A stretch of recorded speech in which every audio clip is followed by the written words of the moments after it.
지난 성탄 연휴 안타까운 사건 사고가 잇따랐습니다. 세종에 있는 목욕탕에서 70대 노인 3명이 숨졌는데요.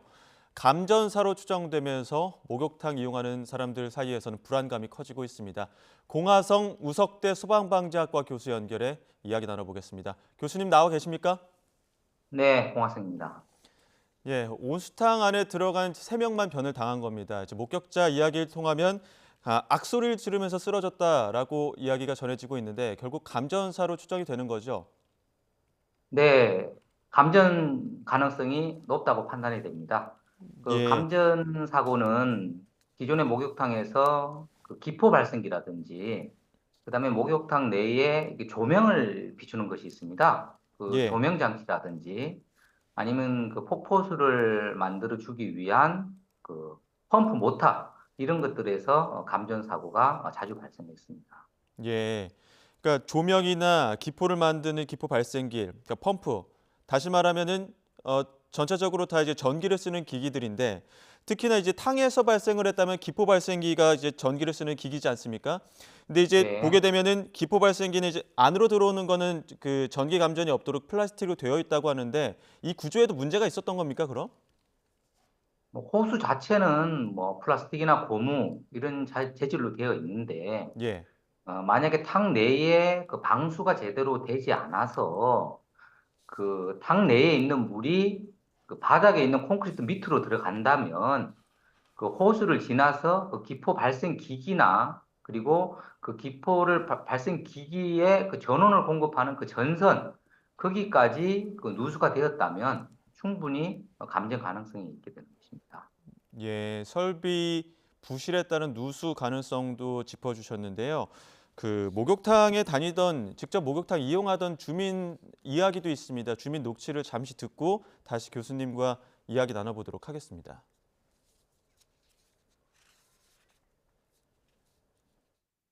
경찰들이 왜 있느냐고 하니까 사람이 죽었단다고 해서 내려와 보는 거야. 아무 저기도 없었어. 노후됐어도 뭐 싹 수리하고 뭐 괜찮았었는데. 앞서 설비 부실에 대한 이야기를 해주셨습니다만 이제 주민들 이야기를 들어보면은 징조도 없었고 노후됐었어도 지금 싹 수리하고 괜찮았다 이런 이야기를 하거든요. 위험성을 미리 알 수는 없는 겁니까? 사실은 이 누전에 의한 감전 사고잖아요. 예, 이 뭐 전기안전공사에서 6개월 전에 안전점검을 했다고 하지 않았습니까? 그니까요. 6개월 전에 안전점검을 했다고 하더라도 그 다음날 바로 또 그 감전사고가 발생될 수도 있고, 예. 또 어저께 안전점검을 했는데 이상이 없다고 하더라도 오늘 또 이 누전이 발생해서 감전사고는 언제든지 일어날 수가 있는 것입니다. 예. 이게 점검을 하는 이유는 사고를 미리 사전에 예방하자는 차원 아닙니까? 그러면 점검을 하고 나서 다음날 또 사고가 난다면 이 점검 필요성에 대해서도 좀 다시 한번 의문을 제기할 수밖에 없는 상황인데 점검이 안 됐다고 봐야 됩니까? 점검 방식이 잘못됐다고 봐야 되는 겁니까? 보통 점검은 그 절연 제한계라고 해서 그 정밀한 기기를 사용합니다. 누전이 됐는지 안 됐는지를 그 절연 저항계를 가지고 판단을 하기 때문에 예. 그 점검 방식에 대해서는 특별한 이상이 없는데 아까 말씀드린 대로 뭐 그 예를 들어서 전선이 좀 노후화돼 가지고 뭐 오늘은 그 전류가 누설 전류가 뭐 누전이 되지 않았다가 내일 갑자기 또그 누전이 되는 경우도 발생될 수가 있기 때문에 그 수시로 점검하고 관리하는 것이 중요하다고 생각됩니다. 예. 그 노후화 혹은 설비의 부식 이런 것들은 뜯어보지 않는 이상 모르는 거 아닙니까? 그럼 점검이 사실상 어려운 건데 목욕탕의 경우에는 그런 전기 시설들이 벽에 들어가 있다 보니까 그런 시설들은 어떻게 좀 점검이 이루어지는 겁니까? 네, 아까도 말씀드린 것처럼 그 전선은 벽 내부에 있지 예. 않습니까? 그래도 이 절연 저항계라는 기기를 사용해서 그 전선이 누전이 되는지를 다 파악을 할 수가 있습니다. 예. 그래서 아까도 말씀드린 것처럼 또 수시로 점검하고 관리하는 것이 필요한데요. 음. 특별히 뭐 전기안전공사에만 반드시 의지할 뿐만 아니고 예. 영업주나 건물주도 월 1회 이상 그 누전 차단기라는 게 있습니다. 그 예. 누전 차단기에 그 시험 버튼을 눌러서 차단기가 제대로 작동하는지 이런 것들도 꼼꼼히 확인할 필요가 있습니다. 예, 특히나 이렇게 목욕탕에 있는 건물이라고 한다면 습기도 많고 젖어 있는 곳이 많기 때문에 교수님 말씀하신 것처럼 건물주나 사업주도 상시적으로 점검이 필요할 것 같고요. 또 올해만 또 비슷한 사고가 또 있었습니다. 이런 사고가 반복되는 원인 혹은 앞으로 이 원인을 좀 제대로 대책을 마련하기 위해서는 어떤 부분이 필요하다 보십니까?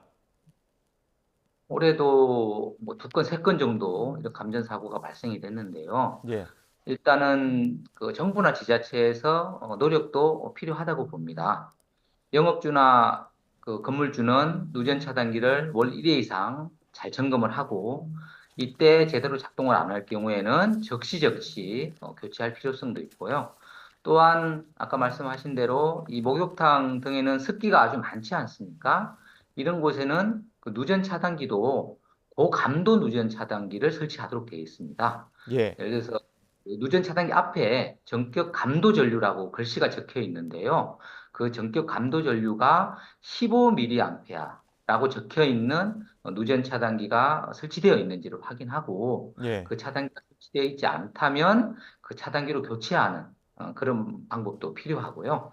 또한 정부나 지자체에서는 요즘 누전 차단기보다 성능이 더 월등하게 좋은 것들이 많이 나와 있습니다. 예, 예를 들어서 누설 전류 차단기라는 게 있는데 이것은 그 누전이 되더라도 인체에 감전이 되지 않도록 만들어 놓은 겁니다. 예, 그런 누설 차단기를 설치할 수 있도록 홍보나 계도를 아끼지 말고 필요에 따라서는 누전 차단기보다 가격이 비싸기 때문에 정부나 지자체에서 일부 보조를 해준다든지 이 좋은 누전 차단기를 설치했을 때 뭐 세금 감면을 해준다든지 이런 유인책을 마련하는 정책도 필요하겠습니다.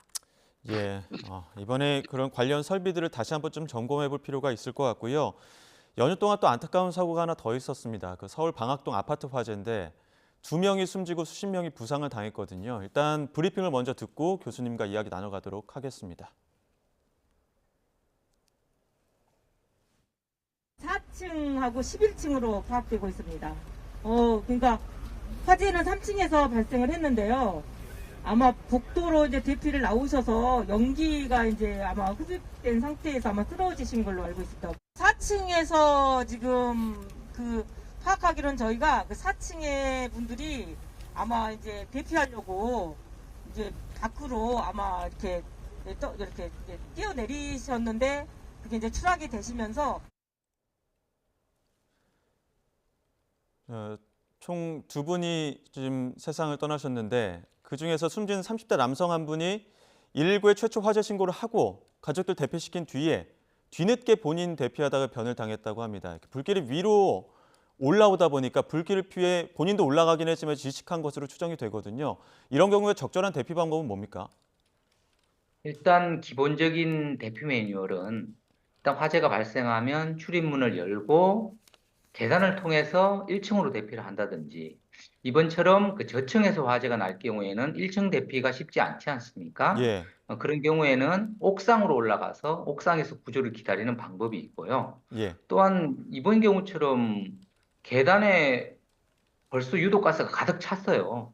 그런 상황에서는 출입문을 섣불리 열기보다는 출입문으로 들어오는 그 연기를 옷가지나 수건 등으로 물을 적셔서 막고 베란다에서 구조를 기다리는 방법이 효과적인데 예, 이번 같은 경우에는 또 외벽을 타고 또 순식간에 또 불길이 위로 올라오다 보니까 베란다에서 구조를 기다리는 방법도 쉽지가 않았습니다. 예, 그런 경우에는 화장실로 들어가서 화장실에 환풍기를 틀어놓고 화장실 문은 닫고 그다음에 화장실에 물을 최대한 틀어놓으면 유독가스는 환풍기를 통해서 어느 정도 빠져나갈 수 있고 그리고 물을 계속 틀어놓으면 화장실 물이 넘치면서 화장실 밖으로 흘러나가기 때문에 예, 화장실로 불길이 들어오는 것을 막을 수가 있습니다. 그렇기 예. 때문에 화장실에서 구조를 기다리는 방법도 효과적인 방법이 될 수 있습니다. 일단 주변에 물을 좀 찾은 다음에 물을 틀어놓는 방법들 그런 것들도 있고